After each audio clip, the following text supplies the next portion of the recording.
platforms, whatever platform. If you're watching us in the future, it's good to have you with us here today. Welcome, welcome.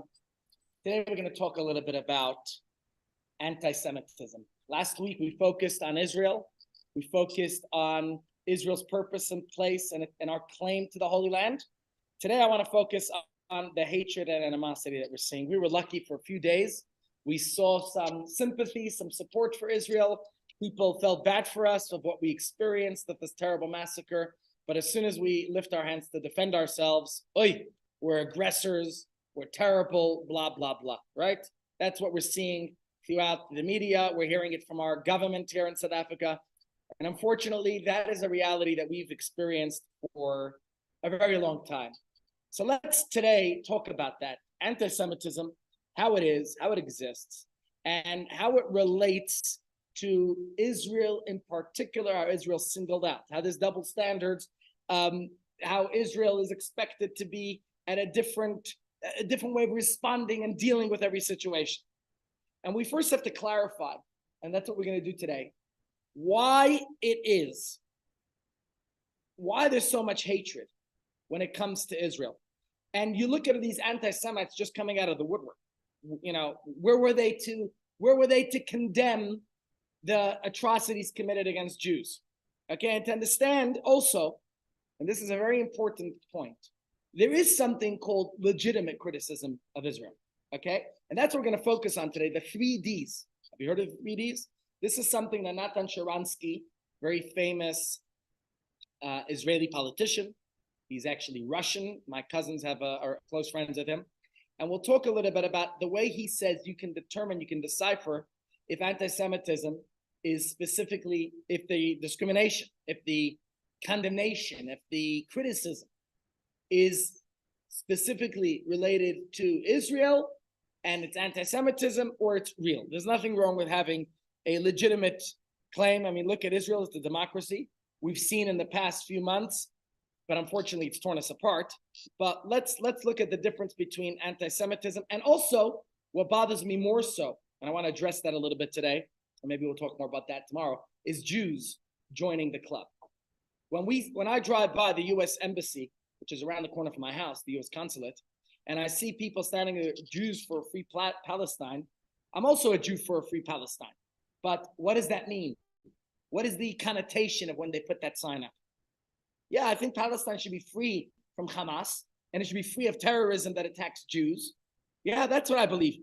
But I don't know, and I don't think, and certainly when they stand with Hamas sympathizers, I don't think they mean the same thing. So let's try to address this, and we're going to focus on this modern form of anti-Semitism today. The attempt to destroy or weaken the state of Israel, God forbid, which obviously threatens the safety, the well-being of the millions of Jews who live in the Holy Land. And the reality of today is that a lot of anti-Semitic activity, even, it revolves around Israel. Of course, there are anti-Semites, neo-Nazis, who Israel doesn't concern them. That the Israel ones are claiming to be humanitarians. They care about human rights and oppression and occupation and apartheid, which is all lies. But there's some, so to say, claim to it with which they try to legitimize it. The blatant anti-Semites, we know who they are.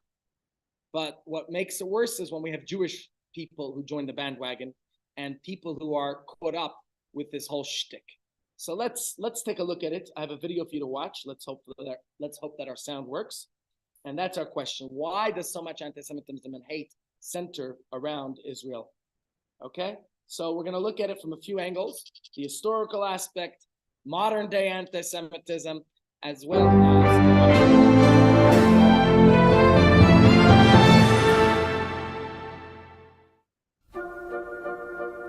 on the eastern shore of Manhattan Island, the United Nations headquarters rises from a row of colored flags that represent a multitude of nations. Across the avenue, the Isaiah Wall proclaims a Jewish prophet's vision of universal peace. They shall beat their swords into plowshares, and their spears into pruning hooks. Nation shall not lift up sword against nation, neither shall they learn war anymore. The UN's mission is precisely that, to resolve armed conflicts and to foster global harmony. But inside the august chambers of the United Nations, founded in 1945 as a response to a war-ravaged world desperate for coexistence, Isaiah could have easily found himself the target of virulent condemnation had he survived into modern times. Isaiah lived in ancient Israel that for over a millennia included the territories that the UN considers illegally occupied by today's Jewish state. The Temple Mount that lies at the heart of Isaiah's prophecy is no longer considered by the UN to be the heritage or possession of the Jewish people. Indeed, the tiny country that Isaiah called home has become the focus of the majority of the UN's denunciations and has inspired more censure than all of today's tyrants put together. Iran, North Korea, and other brutal regimes systematically kill their citizens or deny them the most basic of human rights. Israel's northern neighbor, Syria, has murdered tens of thousands of innocent civilians. Apparently, however, that isn't very important in the eyes of the UN General Assembly and Security Council, who continually pass one-sided resolutions that single out and condemn Israel. An overwhelmingly powerful bloc led by the Arab nations promotes a narrow and slanderous agenda meant to isolate Israel. This agenda has met little resistance. The UN's General Assembly votes on 70 to 100 resolutions annually.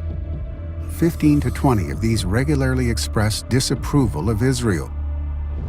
From 2016 until 2020, the Assembly adopted 122 resolutions criticizing various countries. 91 of these targeted Israel. That's 75% of all country-specific resolutions. And while 3/4 of this global forum's written rage lambastes the Jewish state, precious few of the most repressive or blood-soaked regimes on earth have received even a single rebuke. Emergency special sessions of the Assembly are rare. During the last 40 years, they've been convened for one purpose only: to condemn Israel. The Assembly's embrace of a terrorist entity has been equally astounding. In October 1974, 14 years before the Palestinian Liberation Organization even nominally forswore terrorism, the Assembly voted to invite a PLO spokesman to take part in its deliberations. This was the first time that anyone who was neither a government representative nor a head of a quasi-state was granted such a privilege. The following year, the Assembly awarded the PLO permanent representative status. A few months later, the UN infamously approved Resolution 3379, branding Zionism as a form of racism. At the time, Israel's UN ambassador, Chaim Herzog, told his fellow delegates that Hitler would have felt at home listening to the UN debate on the measure. For us, the Jewish people, this is no more than a piece of paper, and we shall treat it as such. Since the 1993 Oslo Accords, hundreds of Israelis have been killed and thousands injured by Palestinian terror attacks. During the same period, the UN passed dozens of resolutions deploring Israel, but not one against the terror attacks. Since the 2006 creation of the UN's Human Rights Council, most of the world's human rights abusers have suffered nary a mild rebuke. Israel, on the other hand, is chastised as often as all of the rest of the countries combined, and in terms more condemnatory. At the Council's every meeting, a topic billed as, quote, human rights situation in Palestine and other occupied Arab territories is raised as a separate agenda item, while the remaining totality of mankind constitutes a single other point on the agenda. From 2006 to May 2021, Israel was condemned in no less than 94 Human Rights Council resolutions. During the same period, Syria was condemned 36 times, North Korea 14 times, and China has been spared condemnation altogether. Even within the walls of the UN, the absurdity of its anti-Israel bias is fleetingly, partially acknowledged. In September 2006, UN Secretary General Kofi Annan conceded. Supporters of Israel feel that it is harshly judged by standards that are not applied to its enemies. And too often this is true, particularly in some UN bodies. In August 2013, UN Secretary General Ban Ki-moon reflected on Israel's treatment at the UN. There are some bias against the Israeli people and government. In December 2016, he told the UN Security Council, a disproportionate volume of resolutions, reports, and conferences criticizing Israel. One of the more telling comments came inadvertently in November 2013, when a UN interpreter failed to silence her microphone as she addressed her colleague. I mean, I think when you have 5 statements, not 5, but like a total of 10 resolutions on Israel and Palestine, there's got to be something. C'est un peu trop, no? I mean, I know it's yes, it's right, but it's not the. There's other really bad happening. Nobody says anything about the other stuff. Apologies. Okay, I understand there was a problem with interpretation. Israel is not larger than 8,019 square miles in total. It is the Middle East's only functioning democracy and champion of human rights.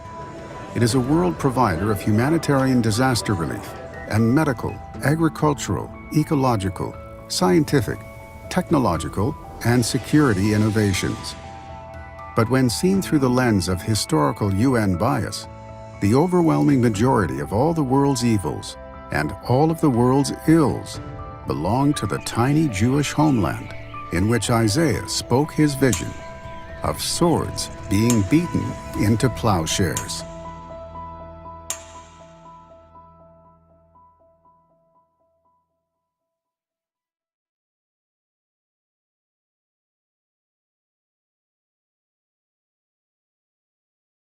So we won't do more videos today because it seems like the sound, I mean, the videos are here to enhance our classes, but if the sound here is not working very well, then, we'll have to do. The irony, I gave away my speaker this morning because I said to myself, we got the sound system at Chabad fixed, and now what do I need an extra gadget with me for? Gave it away. Don't worry, I can always get it back. But anyways, let's talk about this. Let's talk about the situation. And I want to start here with this quote. You see on the screen, you can read it. It's from Chief Rabbi Lord Jonathan Sachs, the former Chief Rabbi of Israel. And let's read what he says, and it will give us some context on this concept and this idea. He was a very wise person. His yahrzeit coming up, I think, next week. Second or third yahrzeit. He passed away in 2020. It's the third yahrzeit coming up. I remember during COVID. We met him here when he came out for the centennial for the Great Park Shul. I spoke with him then. He was an incredibly kind, nice person. I was shocked. The truth is, I met him before that in London, and I was the first time meeting him, so it was probably about 22 years ago, how short he was, because he's such a great person in stature, but he was physically quite short. Anyways, he really achieved a lot despite his height. And he writes as follows. Let's read it on the screen. Anti-Semitism is not an ideology, a coherent set of beliefs. It is, in fact, an endless stream of contradictions. The best way of understanding it is to see it as a virus. Viruses attack the human body, but the body itself has an immensely sophisticated defense, the human immune system. How then do viruses survive and flourish? By mutating. Anti-Semitism mutates, and in so doing, defeats the immune systems set up by cultures to protect themselves against hatred. Most people at most times feel a residual guilt at hating against hatred. Most people, most of residual guilt at hating the innocent. So you have a feeling here, like, how could I hate somebody who's innocent, right? Therefore, what do they need to do? Anti-Semitism has always had to find legitimate or legitimation in the most prestigious source of authority at any given time.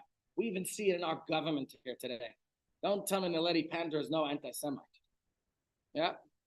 In the first centuries of the Common Era, and this is something you referred to a moment ago, and again in the Middle Ages, What was that then? Religion. That is why Judeophobia took the form of religious doctrine. In the 19th century, religion had lost prestige, and the supreme authority was science. Okay. Racial anti-Semitism was duly based on two pseudosciences.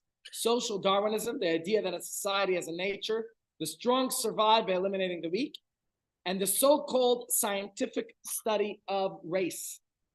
By the late 20th century, science had lost its prestige, having given us the power to destroy life on earth. Today, the supreme source of legitimacy is human rights. That's why Jews, or the Jewish state, are accused of the 5 primal sins against human rights: racism, apartheid, ethnic cleansing, attempted genocide, and crimes against humanity. So let's unpack this for a moment, because, by the way, if you were at the event last week where there were various speakers, and last night I was at the Jewish Achievers, and I spoke with Mr. Herman Mashaba. I forget the other guy's name. He was a former gangster. I think he was a bank robber. Tall, big fellow who's now a big politician. Mackenzie, yes. And he talks about, visiting Israel, and there were others, and seeing those, they say they're insulting the people who experienced and endured apartheid when you refer to Israel as an apartheid state. Just, it's a misunderstanding, but what did they do?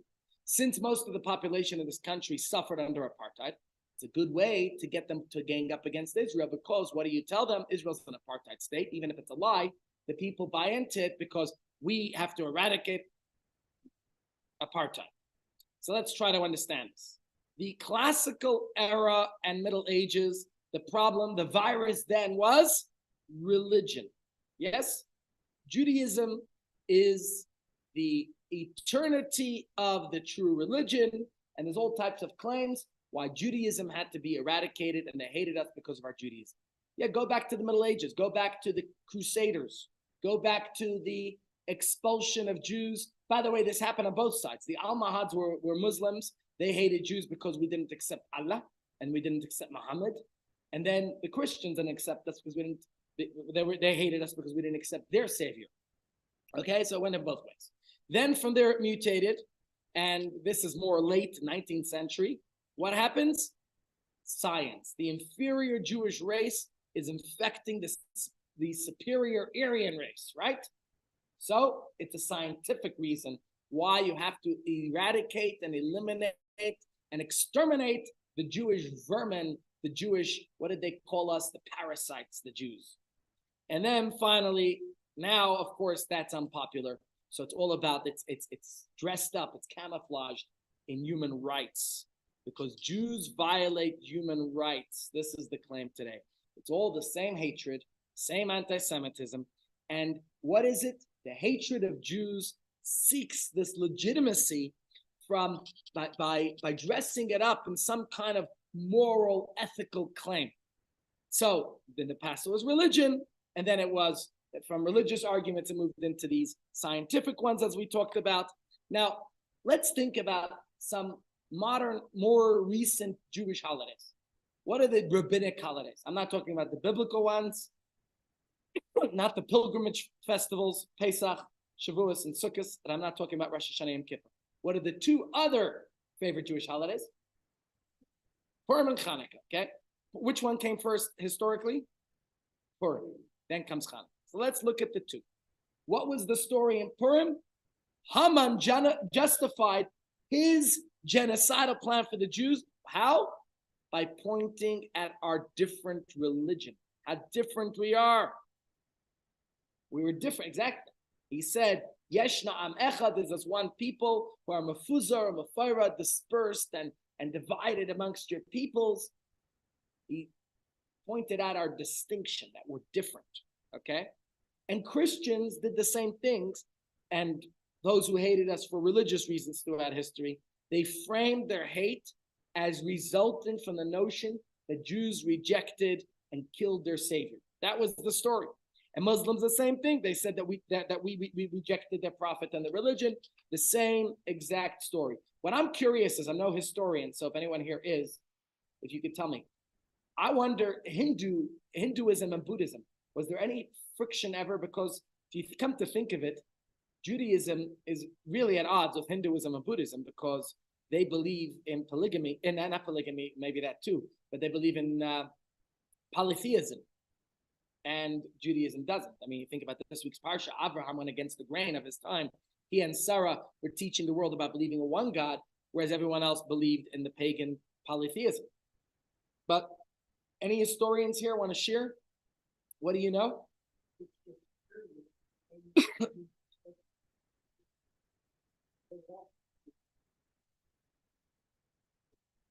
Yes, I spent a month in India. I could tell you I saw it firsthand, and it was quite eye-opening to see how many Jews were practicing at the ashrams and were taken in by it.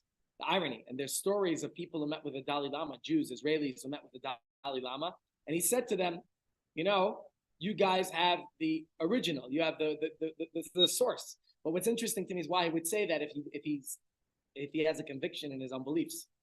Either way, that's an interesting thing, but I'm curious about, you know, with a lot of the wars were fought about religion, where did Judaism play in with that?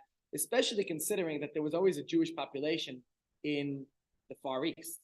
And there were Jews in India since the era of the First Temple. So I wonder how that played out. I don't know that much about Indian Jewish history, and that's why I was curious if anyone is familiar with it. But be it as it may.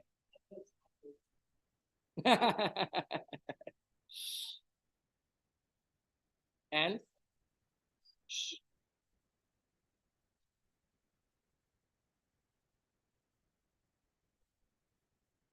yeah, it seemed so. But then why were they rushing to leave in 1948 when Israel was established?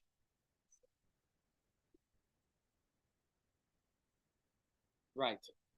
Yeah, but that was Muslim country. I'm talking about the Buddhist and Hindu countries I'm curious about. Anyways, if anyone has any information on that, please feel free to bring it over tomorrow. They are they are peaceful people. Just curious to me. And then what about the Chinese and the Japanese, the Asians? You know, what was our connection with them? I mean, the Japanese probably never even met a Jew, and yet they attacked us. So, I mean, the irony, someone was saying to me the other day that we have Jews for good reason who won't drive a German vehicle because of what the Germans did to us. But they'll drive Japanese cars, yet the Japanese, their hatred, their animosity is even worse in a way because they didn't even know us and they hated us. Anyways, you look then at how religion declined basically throughout society. Religion took a back seat. People started to become secularized, and people were becoming enlightened, and they were abandoning their religious commitments, but the hatred didn't go away. As science took the place of religion and became that preeminent authority, well, anti-Semitism just mutated into a form that drew authority from science or pseudoscience to hate us for other reasons. And think of certain countries where religion basically was banned. My father grew up in Russia, even though I think Russia never really lost its Christian beliefs. I mean, Russia remained a Christian country. But nevertheless, in Russia, where ostensibly religion was the opium of the masses, which was a phrase coined by a secularized Jew, Karl Marx, what happened? Jews were again persecuted. Why? Some were persecuted because they supported and endorsed communism, and others because they were accused of counter-revolutionary activities against communism. So we were doomed, like you said, in between. They hit us, they smacked us. It was contradictory, as Chief Rabbi Sachs said right here, right? Look at his article. He says it's contradictory. They don't even have a set of beliefs. They don't even know what they believe, anti-Semites. They hate us from one direction to the other in all ways. And now we look at after the Holocaust, what happens? It's human rights became that preeminent authority, that at least in progressive liberal circles, it's all about human rights. So anti-Semitism today seeks legitimacy from whatever source it can. I think of countries like Ireland. Why is Ireland anti-Semitic? They never even had much of a Jewish population.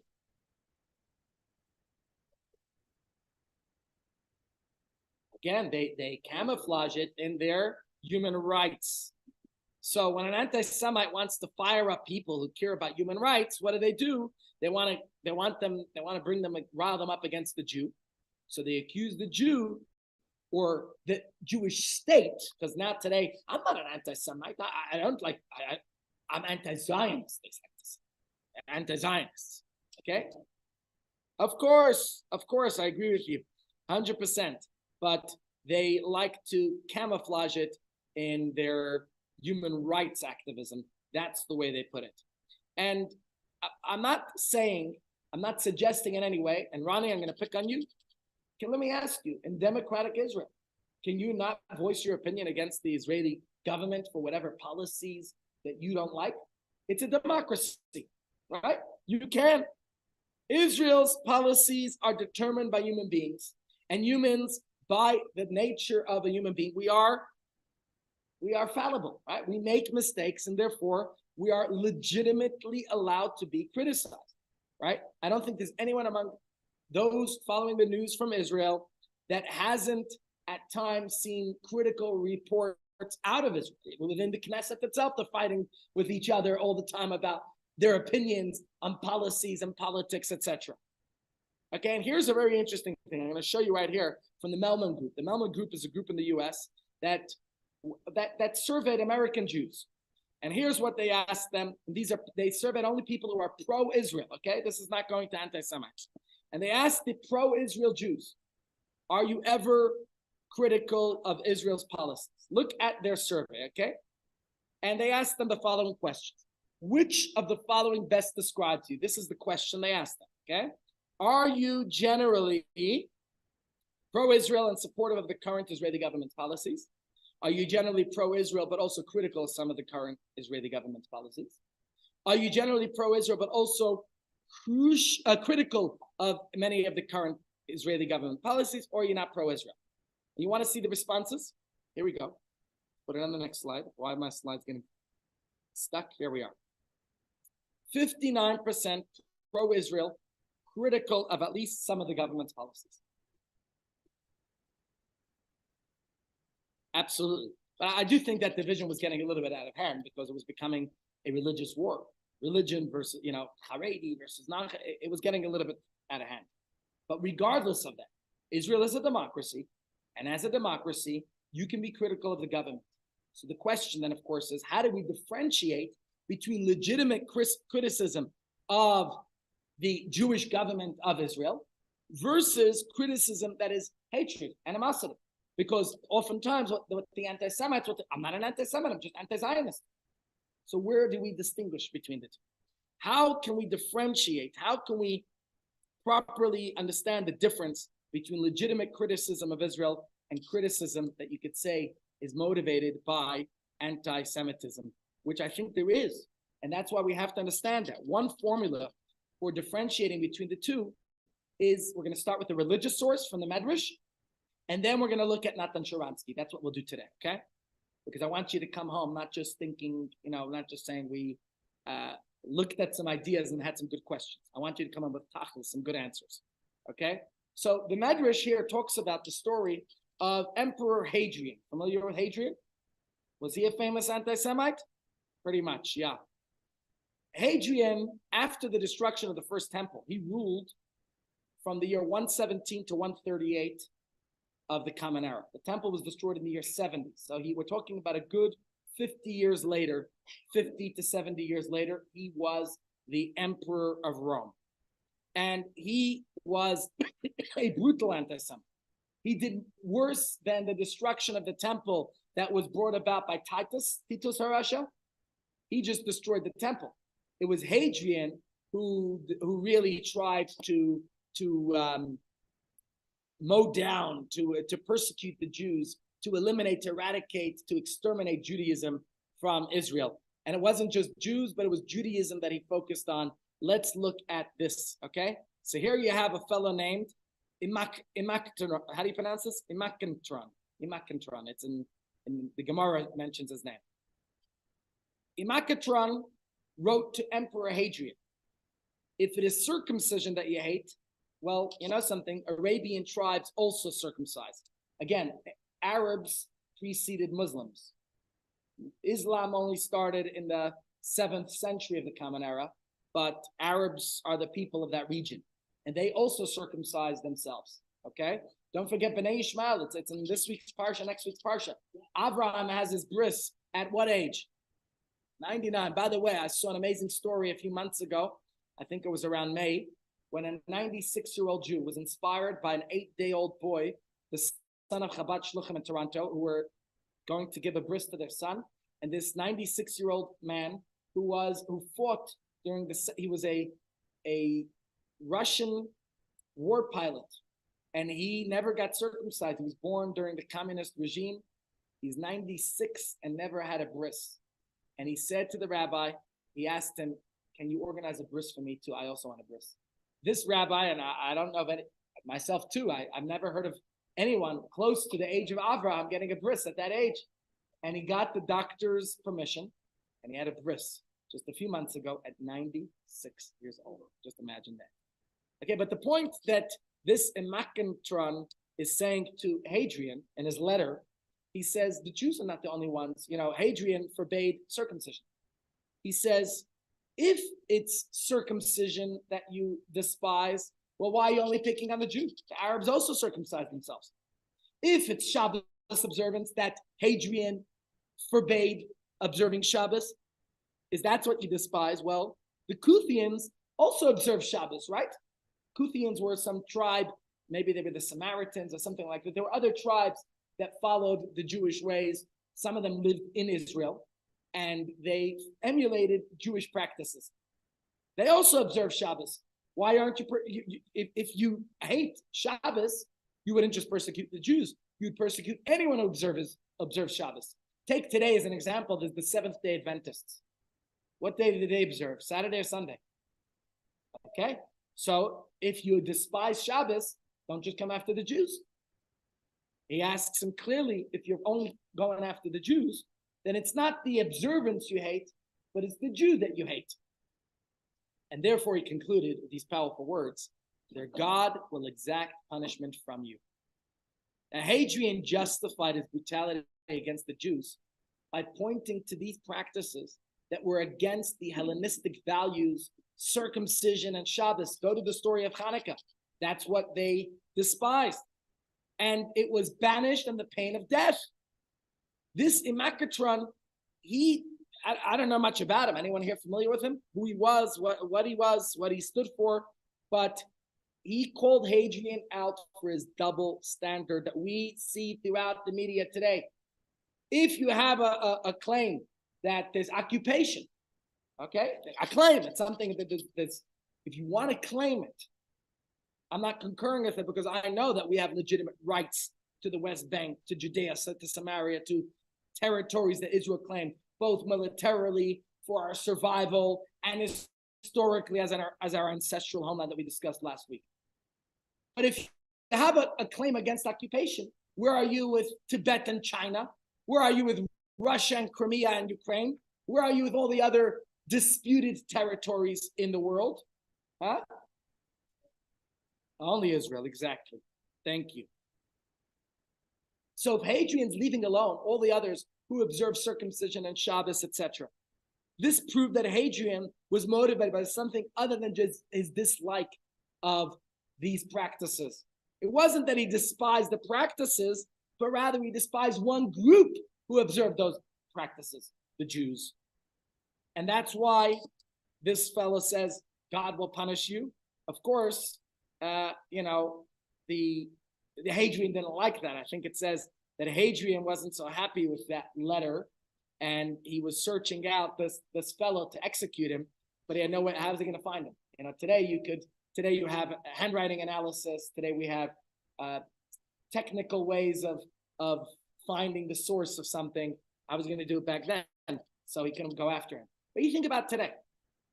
They tell a joke about some people, some Jews, people who were captured. The terrorists kidnapped them and they were held captive. And there was a news reporter there, and the terrorists they say to each of the captives, well, one last wish. So the news reporter says, I need to pull out my camera because before you execute me, I want to at least finish my will as a reporter, as a journalist. Okay, sure, go ahead. When they get to the Israeli, the tough terror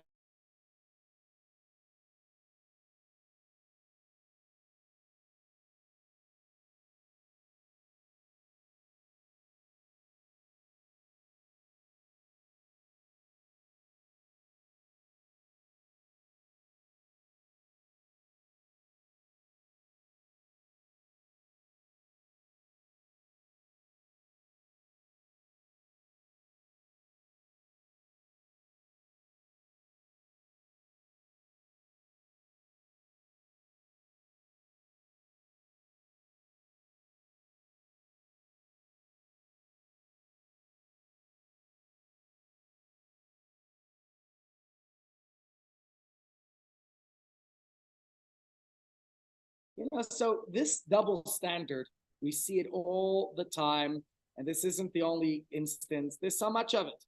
And it's not a new thing. As you could see from the story in the Talmud about Hadrian, it is ancient. And in the modern context today, when we see different organizations that are accusing Israel of human rights violations, if they're consistent in their accusations and allegations, and they call out all other disputes around the world, okay, you're, what do they call it? Objective. You are impartial. You're trying to see things from a neutral perspective, and you call out every injustice in the world, and this appears to be an injustice to you, and you're calling it out. I can handle it. I can handle that. But if there's an inconsistency, the only consistency they do have is giving a pass to all the world's horrible abuses that occur anywhere else. But Israel, then you know that it's not human rights that's motivating those individuals, but pure animosity, hatred to the Jewish people. They use sophisticated language, they camouflage it as human rights, and that is it. Alan Dershowitz, famously, he said, a good definition of anti-Semitism is taking a trait or an action that is widespread, if not universal, and blaming only the Jews for it. This is what Hitler and Stalin did.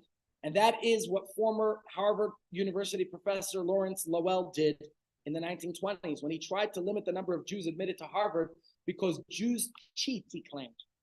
When a distinguished alumnus objected on the grounds that, okay, maybe there are some Jews who cheat. What about non-Jews also cheat, right? Just like there are some Jews, we're as human as anyone else. You could say there are some Jews who cheat. Well, there are some non-Jews who cheat too. So what did this president of Harvard say? You're changing the subject. I'm talking about Jews. Well, watch the media. That's what they do. Not just back then. The anti-Semites are sophisticated at it. They do it today too. Okay. So let's look at the modern test for it. This is from Natan Sharansky. Natan Sharansky, very famous refusnik who survived Russian communism and all. And Natan Sharansky, he gave us another definition with which we'll analyze today. We'll conclude this idea and we'll continue this discussion tomorrow. He called it the 3D test. The text is on the screen. Let's read it. And this is his way of distinguishing between legitimate criticism and anti-Semitic criticism. If it's legitimate, you know everything, there's many causes in the world, and you are looking at them all equally, okay. But if it is one where you pick out just the Jew, even if it's legitimate, then you are an anti-Semite. Not you, but as he says. So let's read it, okay? He says, I believe that we can apply a simple test. I call it the 3D test that will help us distinguish legitimate criticism of Israel from anti-Semitism. The first D is the test of demonization, okay? Demonization, you see it? When the Jewish state is being demonized, when Israel's actions are blown out of all sensible proportion, when comparisons are made between Israelis and Nazis and between Palestinian refugee camps and Auschwitz, that is anti-Semitism, not legitimate criticism of Israel. Make sense? Okay. Second D is the double standards.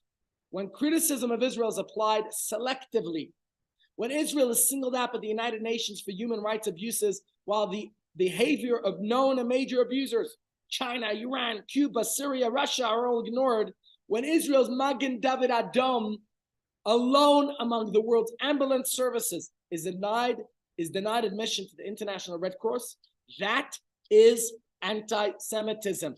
No ifs, buts, or whats, okay? Is a double standard that we see, is how Israel is accused of violating international law because of settlement activity, as an example, okay? And there's the Fourth Geneva Convention talks about this, and they call it Article 49. It's going to be referred to here. And what do they talk about? The provision states that the occupying power shall not deport or transfer parts of its civilian population into the territory it occupies. So this is already part of the debate, what Israel does. the legal position of the Israeli government is that we are not an occupying power. Why? Because first of all, the West Bank was not a sovereign territory of any other country before the Six-Day War. And Jordan, who occupied this land from 1948 to 1967, never annexed it. Okay? And Israel has the strongest claim to this, to the sovereign title of that land. It is our ancestral homeland. Okay? We have a historical claim to it. Now, there's a legal debate, right? The real problem is that these articles of the Geneva Convention only applied to one conflict in the world, even though there's many other disputed territories. And that's not because the Israeli-Palestinian conflict is the only one in which citizens were moved into the conquered territory, but it's called double standard. Double standard, okay? Let's go back to Natan Sharansky here. What else does he say? The third D. Ready for the third D? Delegitimization. When Israel's fundamental right to exist is denied, all alone among all the other peoples in the world, that is anti-Semitism, as he says very clearly. So Sharansky's 3D test, in fact, is not only one that was his alone, it was actually adopted by the International Holocaust Remembrance Association, IHRA, which that definition of anti-Semitism has been adopted by the United States, by the UK, by other Western democracies as the proper way of defining and understanding what anti-Semitism is. And the 3D test is incorporated in their definition. What do they say? Denying the Jewish people the right to self-determination by claiming that the existence of a state of Israel is a racist endeavor, which they like to claim. Applying the double standards that we see the media and many countries condemning Israel always at the United Nations. No other countries get called out like Israel. That's a double standard. Because if you really had a concern that Israel was occupation or whatever you want to claim, where are you calling out the other countries? Okay? No expectation of other countries? Using symbols and images associated with classic anti-Semitism, claims of Jews killing Jesus or blood libels or whatever claims they like to use. Again, if they're characterizing Israelis that way, that's anti-Semitism. And again, the comparisons to the Nazis and to the Holocaust and things like that are all clearly anti-Semitism. So tomorrow, we're going to take some time to talk about what can we do about it. Because when we look at these claims here, the demonization of Israel, where they like to claim, where they compare us to Nazis and depicting Israel as the evil incarnate and attributing to Israel the mythical powers of control of the world. You know, I always wonder when they say that we control all the media and we control all the banks. If we control the media, we're doing a pretty bad job in that, aren't we? Terrible job. The double standards, all these other countries doing all these, committing war crimes. But shtum, only crickets, right? Crickets. When Israel's right to exist as a Jewish state is denied, then we understand we got problems here. And this is what we're going to talk about tomorrow, please God. Obviously, we should do anything we can to help strengthen the position of Jews in Israel, right? I'm talking economically and politically, and look what's going on here at Chabad House. If you haven't noticed what's happening and the traffic of people running up and down, the boxes that are being packed downstairs. This is a project, not just of Chabad of Savoy. This is a Chabad House project that is being, the whole community is participating in. People are bringing all types of equipment and things that are necessary to send to Israel. You could look downstairs and see how much stuff has come through, that probably millions of rands worth of things, of items, and it's each person's little donation. Soap bars and power banks and towels and toiletries and gloves and tactical vests and helmets, you name it. There's so much coming from here that is being sent to Israel. It's incredible. There was a man here on Friday from Burn Shield sending their equipment, everything that's being done. We see as a community, we're doing everything we can to help. And this is helping organizations, this is helping individuals, helping bereaved families, helping the soldiers. We have to do everything we can, right, to help advance Israel's interests, and especially now that after what's happened. And we also have to talk about what can we do to help support, to defend and to protect Israel's right to exist and Israel's right to defend and to protect itself. So please God, tomorrow we will talk about this problem that Israel gets pulled out, the double standards, the delegitimization, the demonization. And we'll talk about what can we do. And I'm going to start tomorrow talking about the sad reality of Jews who've joined that club. And hopefully we can have an influence on them. And I think when we can be more proud of our Judaism and proud of the state of Israel as our homeland, it doesn't mean you can't criticize the Israeli government for certain policies. Not only there's domestic policies. There are people who might not like the Israeli Kupat Cholim, the system, the medical system. Maybe you don't like the roads aren't fit, whatever it might be. You don't like the color of signage. You have a right to criticize it, as long as it's not fitting into these 3 Ds. Then you are not an anti-Semite. I think every Jew has probably got many complaints to the Israeli government. That's what happens in a democracy. You have the right to complain. Exactly. Ask Moses. Yeah. Hey, Moses is talking.